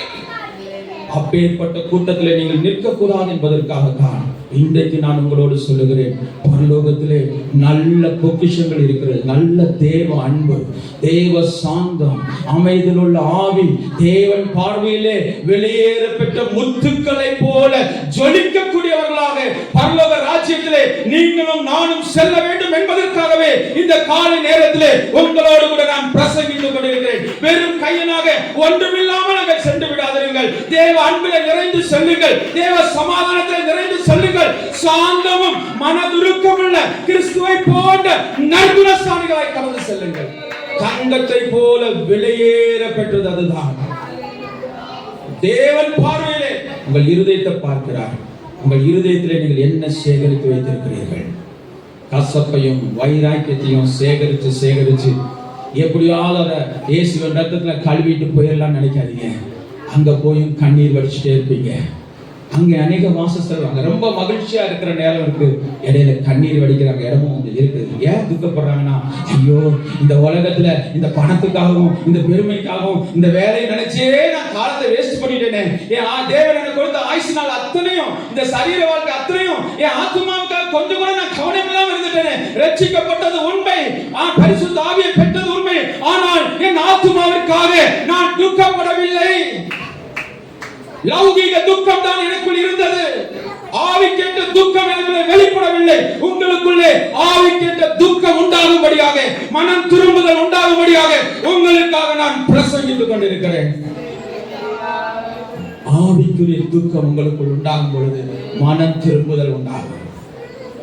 நீங்க இப்ப உங்க ஹாப்பினஸ் எப்படி வருது தெரியுமா? வேத வசனத்தினாலும் பரிசுத்த ஆவியினாலும் உண்டாகிற திருப்தி உங்களுக்கு உண்டாகும். என்னால் ஒரு வார்த்தை தேவனுக்கு கேட்டா அவ்வளவு சந்தோஷமா இருக்கீங்க. 1 கோடி ரூபாய் கிடைக்கிறத விட இந்த ஒரு வார்த்தை அவ்வளவு சந்தோஷமா இருக்குங்க. I enjoy it. I really enjoy every day. ஒவ்வொரு நாளும் இந்த தேவனுடைய வார்த்தை கிடைக்கும் பொழுது எனக்கு ஏதோ பெரிய வேலை கிடைச்சது போல இருக்குங்க, பெரிய பணம் கிடைச்சது போல இருக்கும். அவ்வளவு தேவனை துதிக்கிறேன். Thank you God, you give me this kind of revelation. இப்படிப்பட்ட அந்த வெளிப்பாடுகளை எனக்கு கொடுத்தபடினால் நன்றி என்று சொல்லுகிறேன். நான் மட்டும் பெற்றுக் கொள்வதில்லை, அது உங்களோடும் பகிர்ந்து கொள்ள விரும்புகிறேன். Really I am very happy. இந்த உலகத்துல எனக்கு கோடி ரூபாய் கிடைச்சதோட ரொம்ப என் ஆத்மாவை திருப்தி என்ன தெரியுமா? தேவனுடைய வாயிலிருந்து புறப்படுகிற ஒவ்வொரு வார்த்தைகள் தான். உண்மையிலேங்க அதனை என்ஜாய் பண்ணி பழகிட்டீங்கன்னா இந்த அன்பை விட்டு ஒண்ணுமே உங்களை பிடிக்க முடியாது. ஒண்ணுமே உங்களை பிடிக்க முடியாது. எந்த பிசாசுகள் தந்திரங்களும் உங்களை ஜெயிக்க முடியாது. காரணம் என்ன? உங்களுக்கும் தேவனுக்குள் ஐக்கியம் ஒவ்வொரு நாளும் வளர்ந்து கொண்டே இருக்கிறது. நம்ம எல்லாரும் கண்கள் மூடி சொல்றோம். Thank you Master, in the name of Jesus. கிறிஸ்துவோடு கூட நாம் ஐக்கியப்படும்படியாக கிறிஸ்து எனக்குள்ள உருவாகி விட்டார், ரட்சிக்கப்பட்டு விட்டோம். அதிலே திருப்தி அடைந்து விடாதீர்கள். கிறிஸ்துவோடு கூட ஐக்கியப்பட ஆரம்பியுங்கள். இந்த இயேசு கிறிஸ்துவோடு கூட அந்த பரிசுத்த ஆவியானவர் கூட இணைந்து அதன் மூலமாய் உங்கள் ஆத்துமாவிலே கிடைக்கிற சந்தோஷம் அது ஒரு நாளும் அழியாது. அன்பு ஒரு காலம் அழியாது. எல்லாம் அழிந்து போகும். இந்த பூமிக்குரிய எல்லாம் நீங்க விட்டுட்டு தாங்க போனோம். உங்க ஆத்துமாவில நீங்க கொண்டு போகிற தேவ அன்பு எந்த அளவு பரிசுத்த ஆவியானவரோடு கூட இணைந்து நீங்கள் செயல்பட்டு இந்த தேவ அன்பிலே நீங்கள் வளர்ந்து கொண்டே இருக்கிறீர்களோ அது உங்களோடு கூட சேர்ந்து வரும். உங்கள் ஆவி ஆத்துமா தேவனுடைய ராஜ்யத்தை அது சுதந்திரிக்க போகிறது. அங்கே சென்று கொள்ள போகிறது. உங்கள் ஆத்துமாவை சுத்திகரிக்க ஆரம்பியுங்கள். உங்கள் மனதை சுத்திகரிக்க, அதுதான் மெய்யான ஆராதனை. பவுல் சொல்றார், உங்கள் சரீரங்களை தேவனுக்கு பிரியமான ஜீவ பலியாக ஒப்புக் கொடுங்கள். தேவன் சிலுவையிலே அறைவதற்கு ஒப்புக் கொடுங்கள். அப்பொழுது இப்பிரபஞ்சத்திற்கு ஒத்த வேஷம் உங்களுக்கு இருக்காது. நீ கிறிஸ்தவலா இருந்தாலும் உலகத்தான போல எனக்கு இன்னும் அது இல்லையே, எனக்கு அது இல்லையே, இது இல்லையே, உலகத்தில் இருக்கிற பொருள் அவனை போல இல்லையே இன்னும் கவலைப்பட்டுட்டே இருக்கிறீங்களா? நீங்க சொல்லுங்க, ஆண்டவரே நான் இன்னும் சிலுவையிலே அறையப்படாத பகுதிகள் இருக்கின்றன. அதுதாங்க புத்தி உள்ள ஆராதனை. இந்த ஆராதனை எடுத்து பாருங்க. ஆண்டவரே நான் இது என்னுடைய வாழ்க்கையில அடிக்கடி கவலையை ஏற்படுத்துகிறது, அடிக்கடி என் ஆத்துமாவை சோர்ந்து போக பண்ணுகிறது. அடிக்கடி என்னை மனமகிழ்ச்சி அற்றவனாக இருக்க பண்ணுகிறது ஆண்டவரே. இந்த உலக காரியம், இந்த உலகத்துல பொருட்கள் அது இல்லையே, அது எனக்கு கிடைக்கலையே, அவங்கள போல வீடு இல்லையே, அவங்கள போல கார் இல்லையே, அவங்கள போல என் பிள்ளைக்கு வேலை இல்லையே, அவங்கள போல என் பள்ளியில படிப்பு இல்லையே, இது போல உலக காரியங்கள், இந்த அழிந்து போகிற இந்த சரீரத்தை விட்டு, இந்த சரீரம் ஒரு நாள் மரிக்க போகிறது. நீங்க மரிக்க மாட்டீங்க, உங்க சரீரம் ஒரு நாள் மரிக்க போகுது. அதற்காக தான் நீங்க எவ்வளவு கவலைப்படுறீங்க. அஞ்ஞானிகள் தான் அவங்க கவலைப்படுவாங்க. தேவனை அறிந்தவர்கள், இயேசு கிறிஸ்துவை அறிந்தவர்கள், இயேசு கிறிஸ்துவின் சிலுவையை புரிந்தவர்கள், அவருடைய உயிர்த்தெழுதலை அறிந்தவர்கள், நீங்களும் இதை குறித்து கவலைப்பட்டுக் கொண்டே இருப்பீர்கள். ஆனால் இந்த சரீர வாழ்க்கை சீக்கிரமா உங்களை விட்டு போயிருங்க. நீங்க சோர்ந்து போவீங்க. உங்க வாழ்க்கையில் நீங்க ரொம்ப சோர்ந்து போவீங்க. உங்க ஆத்மா சந்தோஷமா இருக்காது. கிறிஸ்தவர்களா இருந்தா கூட உலகத்தவர்களை போல பல காரியங்களில் துக்கப்பட்டு புலம்பிக் கொண்டே இருப்பீர்கள். அதற்காக கிறிஸ்து உங்களை அழைக்கவில்லை. பரிபூர்ணமான ஆவிக்குரிய சந்தோஷத்தை அனுபவிக்கும்படியாக, தேவனுடைய நீதியும் சமாதானமும் பரிசுத்த ஆவியினால் உண்டாகிற சந்தோஷத்தை இந்த பூமியிலே அனுபவிக்கும்படியாக நீங்களும் நானும் தெரிந்து கொள்ளப்பட்டவர்கள் என்பதை மறந்து விடாதீங்க. ஆண்டவரே, உங்களுடைய அழைப்புக்காக நன்றி தகப்பனே. உங்கள் ஆத்துமா ஆண்டவரே இந்த உலக காரியங்களிலே மட்டும் திருப்தி அடைந்து கொண்டே, அதுக்காக ஸ்தோத்திர ஆண்டவரே, வேலை கிடைச்சதுக்காக ஸ்தோத்திர ஆண்டவரே. ஏன்னா அதுலதான் இந்த ஆத்துமா ரொம்ப ஸ்தோத்திரம் பண்ணுது. ஸ்தோத்திரம் பண்ண வேண்டிய விஷயம் என்ன தெரியுமா? ஆண்டவரே, இந்த பொருளாசை நான் சிலுவையில் அறைந்து விட்டேனே, நன்றி தகப்பனே. என் பொருளாசை நான் சிலுவையில் அறைய நான் மனம் விருப்பம் கொடுத்தீரேன். என் மாம்சத்துடைய ஆசை இச்சைகளை, என் கோபத்தை சிலுவையில் அறிவதற்கு எனக்குள்ள ஒரு விருப்பத்தை கொடுத்தீரே, அதற்கு ஸ்தோத்திரம். எத்தனை பேருக்கு சாட்சி சொல்ல போறீங்க? அதுதான் பரலோக பொக்கிஷம். இந்த உலகத்துல வீடு கிடைச்சு, கல்யாணம் கிடைச்சது, வேலை கிடைச்சது, இதெல்லாம் உலகத்தோட முடிஞ்சு போகும், இதெல்லாம் அழிஞ்சு போகும். அழியாத ஒண்ணுக்கு ஸ்தோத்திரம் சொல்லி பழகுங்க. என் பொறாமையை நான் சிலுவையில் அறைஞ்சிட்டேன், என் பண ஆசையை நான் சிலுவையில் அறைஞ்சிட்டேன், என் மாம்சத்துடைய பாலியல் இச்சைகளை நான் சிலுவையில் அறைந்து விட்டேன், என் மாம்சத்துடைய இச்சைகளை நான் சிலுவையில் அறைந்து விட்டேன். இயேசுட்ட ஜெபம் பண்ணி அதுதான் உபவாசம் இருக்கிறோம், அதுதான் ஜெபம் பண்றோம், அதுதான் கூடி வரோம். இன்னும் என் மாம்சத்தின் இச்சைகள் சிலுவையில் அறையப்பட வேண்டும். அப்பொழுது உங்களுக்குள் இருக்கிற கிறிஸ்துவை நீங்கள் பார்ப்பீர்கள். பவுல் சொல்லுகிறார், நான் மாம்சத்தை சிலுவையில் அறைந்திருக்கிறேன், எனக்குள்ள ஒருவர் இருக்கிறதை நான் இப்பொழுது கண்டுபிடிக்கிறேன். அதற்கு நீங்க ஒப்பு கொடுத்தாதான் உள்ள இருக்க கிறிஸ்துவின் பிரகாசத்தை பார்ப்பீங்க. உங்க ஆத்மாவோட பிரகாசம் அப்பதான் ஆரம்பிக்கும். அப்பதான் அது நடும் பகல் வரைக்கும் அதிகமாய் சூரியனுடைய வெளிச்சத்தை போல ஒரு நாள் அது பிரகாசிக்கிறதை பார்ப்பீர்கள். எதற்கும் தைரியமா இருப்பீங்க. எந்த சூழ்நிலையும் இந்த மாம்சத்துடைய கிரிகள் அழிக்க பழகுவீங்க. நீங்கள் சிலுவையில் ஒப்பு கொடுக்காத வரைக்கும் அது பலன் தெரிந்து கொண்டே இருக்கும். அது உங்க வாழ்க்கையில உங்களை சோர்வுபடுத்தி கொண்டே இருக்கும். ஆண்டவரே, எனக்கு உதவி செய்யும் என்று ஜெபம் பண்ணுங்க. கிறிஸ்துவனுடையவர்கள் மாம்சத்தையும் அதன் ஆசை இச்சைகளையும் சிலுவையிலே அடைந்திருக்கிறார்கள். கிறிஸ்து உங்களுக்குள் வெளிப்பட வேண்டுமா? நீங்கள் ஆவியினாலே நடத்தப்பட வேண்டுமா? உங்களுடைய மாம்சத்தை, உங்கள் நாவை சிலுவையில் அறைய பழக்குங்க. உங்க கண்களை சிலுவையில் அறைய பழக்குங்க. உங்களோட வயிற்றை சிலுவையில் அறைய பழக்குங்க. எல்லாம் தின்னுட்டே இருக்காதீங்க. வயிற்றுக்கு சோறு வச்சிருக்கிறாங்க, சோறுக்கு தான் வயிறு. அப்படி இல்லை, இதுக்கு தேவையான ஆகாரத்தை மட்டும் கொடுங்க. தேவைக்கு அதிகமா கொழுப்பை உடம்புல ஏத்தாதீங்க. தேவைக்கு அதிகமா சரீரத்தை வெயிட்ட கூட்டாதீங்க. மாம்சத்தை சிலுவையில் அறையுங்க. உணவுக்கான இச்சையை சிலுவையில் அறையுங்க. அப்பொழுது உங்கள் சரீரம் ஆரோக்கியம் அடைவதை பார்ப்பீர்கள். அப்பொழுது உங்கள் சரீரம் பிரஷரையும் சுகரையும் ஜெயிக்கிறதை பார்ப்பீங்க. என் வாழ்க்கையில 15 ஆண்டுகள் நான் சுகரோடு போராடினேன். நான் இன்றைக்கு உங்களோடு ஆணித்தரமாய் சொல்லுகிறேன், என் உணவு பழக்க வழக்கத்தை நான் சிலுவையிலே அறைந்திருக்கிறபடினாலே இன்றைக்கும் தைரியமாய் இந்த சுகரை பத்தி ஒரு நாள் நான் பயப்பட்டதே கிடையாது. சிலருக்கு ஐயோ ஏன் பிரதர் பாஸ்டிங், ஐயோ சுகர் பிரதர். ஏங்க, நான் ஒரு நாளைக்கு ஒரு நேரம் தான் சாப்பிடுறேன். இன்னைக்கு காலையில சாப்பிடுறதே இல்லை. காலை உணவை மறந்து எத்தனையோ ஆட்கள் ஆகிவிட்டது. இன்றைக்கும் தைரியமாய் பிரசங்கிக்கிறேன். கடந்த ஞாயிற்றுக்கிழமையில 3 இடத்துல பிரசங்கித்தேன். ஒரு நாள் எனக்கு மயக்கம் வந்ததே கிடையாது. காரணம் என்ன? என் மாம்சத்துடைய உணவுக்கான ஆசை நான் சிலுவையிலே அறைந்திருக்கிறேன். அதுக்கு எப்ப கொடுக்கணும்னு எனக்கு தெரியும். அதுக்கு எப்ப சாப்பாடு கொடுக்க, கேட்ட நேரம் கொடுக்க முடியாது, பார்த்த நேரம் நான் கொடுக்க முடியாது, ஸ்மெல் எடுத்த நேரம் நான் கொடுக்க முடியாது. உனக்கு பசி எடுக்கட்டும், அப்பதான் தருவேன் நான் கட்டுப்படுத்துகிறேன். ஆவியானவர் எனக்கு உதவி செய்கிறார். நான் சோர்ந்து போகிறதே இல்லைங்க.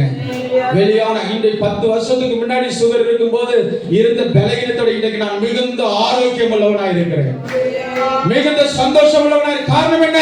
என் மாம்சத்தின் இச்சைகளை சிலுவையிலே அறைய நான் ஒப்பு கொடுத்தேன். அதுதான் புத்தியுள்ள ஆராதனை. உங்க சரீரத்தின் உணவு பழக்க வழக்கத்தை திட்டமிட்டுக் கொள்ளுங்க. உங்களுக்கு எந்த அளவு எனர்ஜி லாஸ் ஆகுதோ, வாலிபர்களுக்கும் நான் அதான் சொல்றேன், உணவு பழக்க வழக்கத்தை திட்டமிட்டுக் கொள்ளுங்கள்.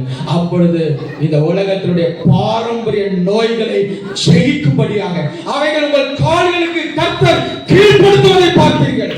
ஒரு நாள் அது கீழ்ப்படியும். சீக்கிரத்திலே சாத்தானை உங்கள் கால்களுக்கு கீழே அவர் மிதித்து போடுவார். ஏன்னா உள்ள இருக்க இயேசு இப்ப வாழ்ந்துட்டாருங்க. நோய்களை மிதிப்பீங்க. இன்னைக்கு மிதிக்க முடியாம பயப்படுறீங்களா? அதை பார்த்து ஒரு வார்த்தை சொன்னா கீழ்ப்படியுமா? கீழ்ப்படியாதா? அதை பார்த்து எப்படி ஜெபிக்கிறது பயப்படுறீங்களா? பயப்படாதீர்கள். இயேசுவின் நாமத்திலே அது உங்களுக்கு கீழ்ப்படியும். பிரஷர் உங்களுக்கு கீழ்ப்படியும், சுகர் உங்களுக்கு கீழ்ப்படியும். 120 தாண்ட முடியாது. அப்படி உங்களுக்கு கீழ்ப்படிய தலைவர் உங்கள் நாவுகளை கர்த்தர் கட்டுப்படுத்துவார். கிடைச்சதெல்லாம் வாய்க்குள்ள போட்டுறக்கூடாது, மீதி இருக்கிறதெல்லாம் வாய்க்குள்ள தள்ளிடக்கூடாது.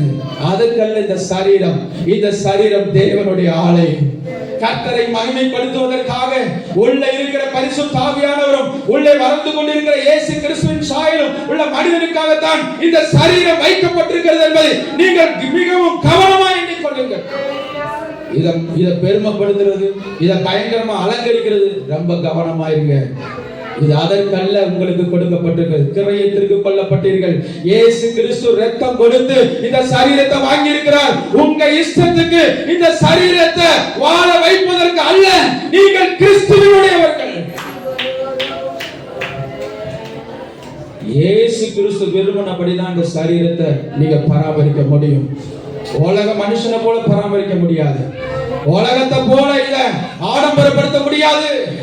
உலகத்தை போல இதை அலங்கரிக்க முடியாது. அலங்கரிக்க வேண்டிய காரியங்களை கர்த்தர் உங்களுக்கு திட்டமாய் போதிப்பார். அப்படி அலங்கரிச்சு பாருங்க, நோய் உங்களை விட்டு ஓடி போறது பாப்பீங்க. நீங்க நோயை பார்த்து ஏன் பயப்படுறீங்க? ஏன் நோய் உங்களை டாமினேட் பண்ணுது? காரணம் என்ன?